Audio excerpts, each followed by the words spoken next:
Ay, minus kada tunog ng kawayan. Dapat hindi kayo magkakatamaan.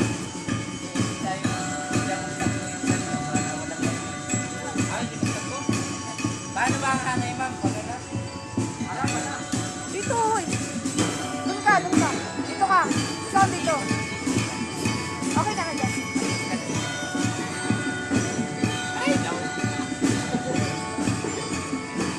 Adjust ang konti, parang tatama ay.